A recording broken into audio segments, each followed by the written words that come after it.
ડાંગના ખેરવાણી ગામે પ્રાકૃતિક ખેતીના નામે શંકાસ્પદ રીતે મોબાઈલ ઓટીપી માંગવાની ઘટના, ખેડૂતોમાં ચિંતા, તપાસની માંગ।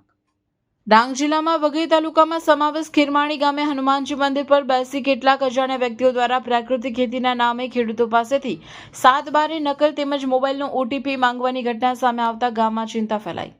મળતી માહિતી મુજબ આ વ્યક્તિઓ ખેડૂતોને જણાવે છે કે પ્રાકૃતિક ખેતી યોજના માટે માહિતી લઈ રહ્યા છીએ અને અકાઉન્ટ લિંક કરવા માટે ઓટીપી જરૂરી છે। જો કે ગામના એક જાગૃત નાગરિકે પૂછપરછ કરતા તેઓએ જણાવ્યું કે અમે આહવા પ્રાકૃતિક ખેતી વિભાગ સાથે જોડાયેલા નથી, પરંતુ અમારી પોતાની સંસ્થા છે અને અમે અમારા કેટલાક નામોનું અકાઉન્ટ લિંક કરવાનું છે। આ ઘટનાથી પ્રશ્નો ઊભા થયા છે કે શું પ્રાકૃતિક ખેતીના નામે ખેડૂતોને ગેરમાર્ગે દોરીને તેમના દસ્તાવેજોને ઓટીપી મેળવવાની કોશિશ થઈ રહી છે? શું ખેડૂતોને લીલો ઘાસચારો સમજીને તેમની સાથે છેતરપિંડી કરવાનો પ્રયાસ થઈ રહ્યો છે? ખેરવાણી ગામમાં ઓટીપી લેતા લોકોની તસવીરો પણ સામે આવી।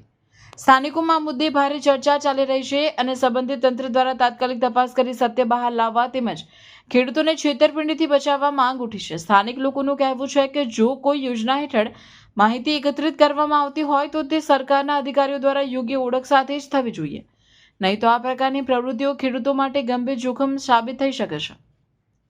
આ મામલે તંત્ર દ્વારા તાત્કાલિક તપાસ હાથ ધરી જવાબદાર લોકો સામે કડક કાર્યવાહી કરવાની માંગ સ્થાનિકોમાં ઉઠી છે। રિપોર્ટર રમેશ મહાલા, ડાંગ।